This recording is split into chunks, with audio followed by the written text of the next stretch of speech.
Hello and welcome to a new video. In today's video we're going to take a look at a team that I really enjoyed last season, was mostly my favorite team to run, and I want to give it a try this season as well and see on if this is still going to work out or not.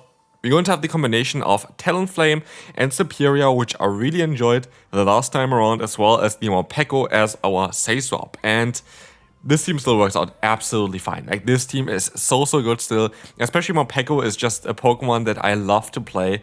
Like, the amount of damage this Pokemon can do is ridiculous. And so here, first battle already. I'm going to see the Feraligatr up against us. We're going to have here the Psychic Fangs coming through, allowing us to get the defense drop. We can let the move go through, and now we have a shield advantage, we have switch advantage, we have a grass type against the water type. And yeah, basically Superior is going to be able to win us the battle here, no matter what they're going to do here, as the friendly plant is even going to connect and knock them out, and that is a good game. This team can be very dominant. We see here already another lead that is going to be very good for us, and the Dusknoir coming in. I make a big mistake in this battle here as well. Didn't play perfect today, I have to say. Big headache today, but it's okay. We're gonna see here that they're actually running Hex, which I only realized way later. Hex generates energy faster. Might be an interesting thing for a video as well, compared to Astonish. Because like, people will most likely not really expect on how fast you're gonna get to those moves. And as we'll see here, I'm gonna go for the Aura Wheel. What mistake did I do here? I could have actually went ahead and went for the Psychic Fangs here. That would have knocked them out guaranteed, because we had double buff here basically, and I would have been able to get out of with the Morpeko with a lot of health still, and I would have most likely been able to take even another Pokemon down. And so here I can still get some energy at least, but we have to play it a bit better. We have to try to catch a move here, which I'm gonna do here now, and that works out perfectly fine. But again, I mean, I guess it didn't really matter too much, because I would have had the Marowak against us there. But we're going to have now the Weezing against our Superior, which makes it a little bit more difficult. But it doesn't mean that we're going to lose this battle here, because there is a way of us guaranteeing to win this one, because we have to kind of keep enough energy to go for a Fly on our Talonflame and a Flame Charge on this Pokemon in order to get a bit more of an attack stat there. But the thing is here, I'm not too sure if our health is going to allow us to get there in time. We're gonna see the Flame Charge coming through. We can not knock them out there, but they can still go for another charge move.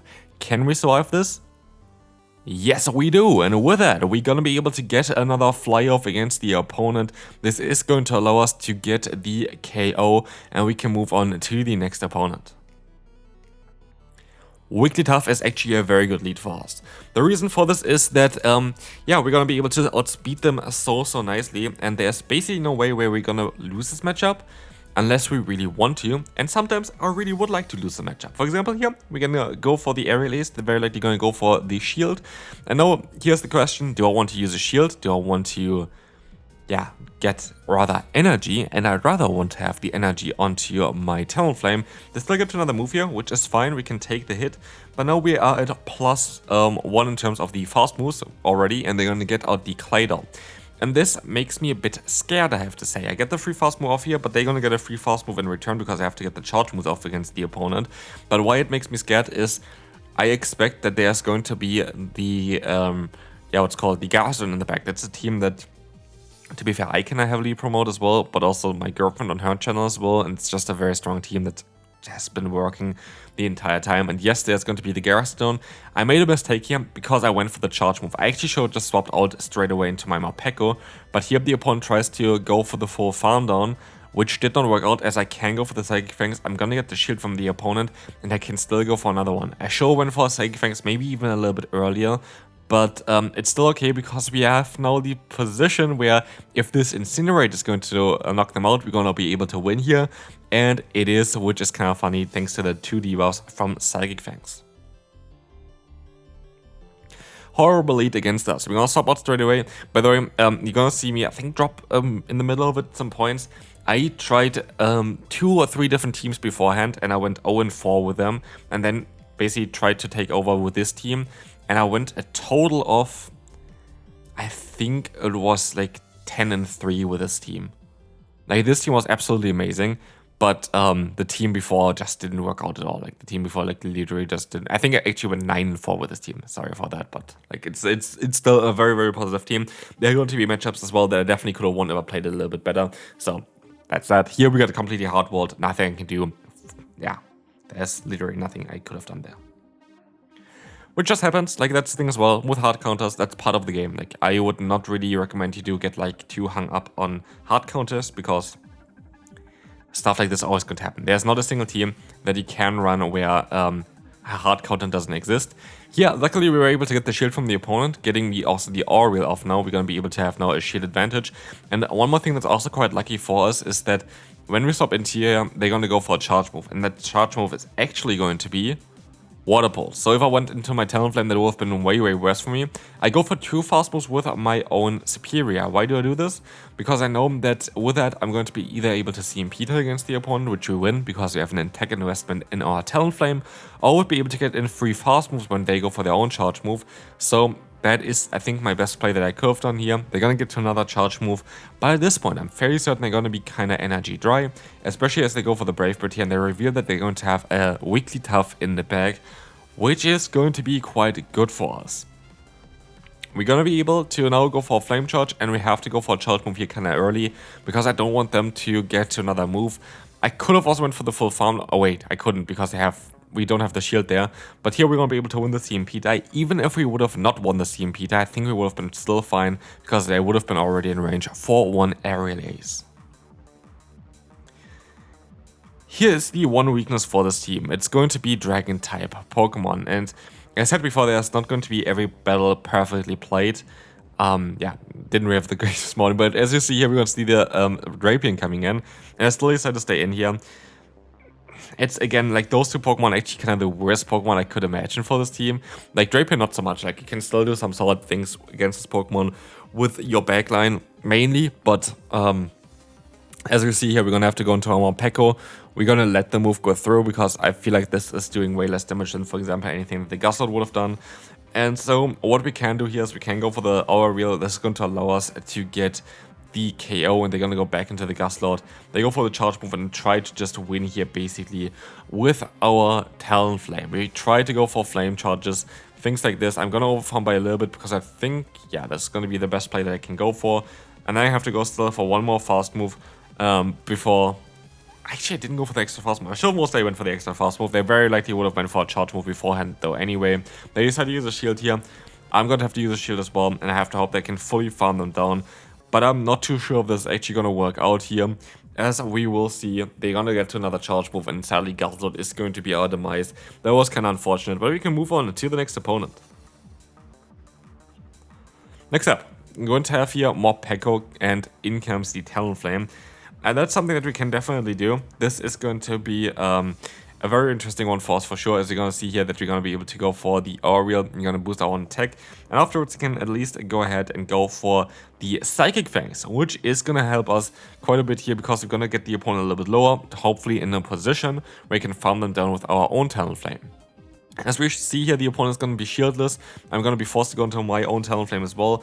Interesting that they were able to realign themselves here, but yeah, the fast move pressure of the Talonflame is quite insane, but we can go for the full farm down. Having now a ton of energy still left is going to be great, but they reveal that they have a Corviknight in the back. So, Morpeko Corviknight, that is going to be a bit of a tough one to still win against. You have to go for the Aerial Ace here. Aerial Ace, I guess, is going to be the better move. I'm not too sure. Like, the thing is, for this one, Aerial Ace is going to be only single resisted, while the other move is going to be double resisted. And, yeah, we see on how this is gonna go. They're gonna go for another charge move here, which I didn't really expect too much. This is going to allow them to get the KO, and we have to go for a Flame Charge, but they can go for the charge move beforehand, which is really unfortunate, as it's only the Psychic Fangs. That is going to be fine. It's going to allow us to get now another charge move off, as this is gonna get the fast move through against them. If they just would have went for the Aura Reel, we would have lost here basically straight away. So that is kinda a good thing for us, because we definitely should have not won this one, but we're gonna take the victory here. Next up, we're going to have a very bad lead for us, but you can swap out here straight away. This is how you can want to play against Drapion. We see the Alcatel coming through, we can take one. If you have a very good IV Morpeko, you actually win this all the time in the T-Shield scenario. So that would be a cool thing for you to have if you do have that, but I don't. And we have the bait coming through, which does work out, and we can still go for an Aura Reel. And with this, we now all of a sudden have a 2-shield advantage to our head there, which is going to be really cool. And especially here, as they're going to swap onto the Ferret, we can align our Superior and keep the shields for our other Pokemon, for our yeah, Talonflame, which is access to Flame Charge. So that is going to be very good for us, because now we will see here, we're gonna go for the Frenzy Plant, we're gonna get them low, we wait until they go for a charge move because I want to get them kind of low as well. I can still keep some health here on our yeah, Superior, and we still have the Aerial Ace Stout, which might come in clutch later on. I'm fully aware that I very late they have to use 2 shields here, but what we gain basically with that as well is an energy advantage against the last Pokemon, which will allow us to get to a charge move after only 2 Incinerates, which is going to be very, very cool. As you can go for the Flame Charge here, this is gonna boost our own attack, so we are at a point where we get faster to fly or Flame Charge, plus having a +1 attack, and they're going to reveal that they have a Sableye in the back. Even if they're going to knock us out here, we still should be fine, because we still have access to that Frenzy Plant, which only needs 1 more fast move, which we should be able to get off. And as you will see here, this is going to be a fly that's going to connect and knock them out, and we can move on to the next opponent. Next up, we're going to have here the Mandibuzz coming in. We're going to swap out here into the Morpeko, and we can now go ahead and, yeah, just play out the matchup. Like, this is going to be something that we're always going to be able to win, which is going to be great, as we have the Aura going to now connect against the opponent. This is going to allow us to get some nice damage onto them, and we can go for the full farm down, which is perfect because now we have so much energy to use against the opponent, and we might be even able to get another advantage here against the opponent, as well as you're gonna get the shield here that is absolutely perfect. We can still even go for an Aura Wheel. While this is going to be resisted, it definitely does more damage than any Psychic Fangs would do, and as we'll see here, this does not look like a resisted damage at all, and they have a perfect Pokemon for us to counter, and this is going to be it for this battle. That's the beautiful thing about this team as well. You have like 2 options to boost yourself up, which helps out especially if you have shields still left. So, as we will see here, we're going to have the opponent's Ferret against us.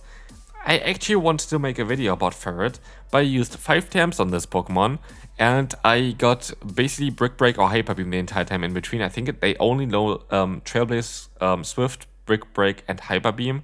Of course, Trailblaze is already locked into my Pokemon, and I will try to get Swift, and it's basically always just going for the wrong move, which is ridiculous. But yeah, we will see here the opponent is going to use some shields, which is interesting because we are going to be able to definitely knock them out with a fast move. And now we have a shield advantage, we have energy advantage, we have a Toxapex coming in, and we have double fly coming in. And I make a big mistake in this battle. I was just not concentrated, but we can go for 2 flights, which is totally fine. We're going to get the opponent very low. The obvious play is to just let the move go through. I decided to swap out. And I know that they had America in the back. I don't know why I swapped out of here. But it is still not over until it's over. If they decide to go for a charge move, I will be able to farm them down with my grass type Pokemon. As they don't decide to do that, I will be able to knock them out with the Aura Wheel here, and I do a ton of damage against them, and luckily this is going to be enough to put them into range where Wine Whip down is definitely a thing. And we will see here that if I use a shield, I'm going to be fine, because they have to go for a Brine basically here, but they're going to go for the Sludge Wave anyway because of their only win con and can still win the battle. I made this way more difficult for myself, but it is what it is. So we're going to see here next opponent, going to have a Morpeko. We're going to try our best to go for a Frenzy Plant. That is going to be fine, as we will have here the Aura connecting against us. Frenzy Plant is going to come through now against the opponent Morpeko. If they let the move go through, this Pokemon goes down. If they want to use a shield, it still should be kind of fine though. Like, it still should be kind of fine. They're going to go into the Ninetales now, which is going to be perfect for us as well, because you have the Talonflame still to deal with this Pokemon. And so we have here now the matchup there still. We're going to let the move just go through. Like, we need the Talonflame aligned onto this Pokemon. We want to get rid of our Superior. And we see here that they're going to swap out. They have the Blasters in the back. And we have our Morpeko to counter this Pokemon. But we had a bit of lag. And the opponent got a free fast move in there, which is really annoying. But yeah, we have to kind of go for the Psychic Fang spam.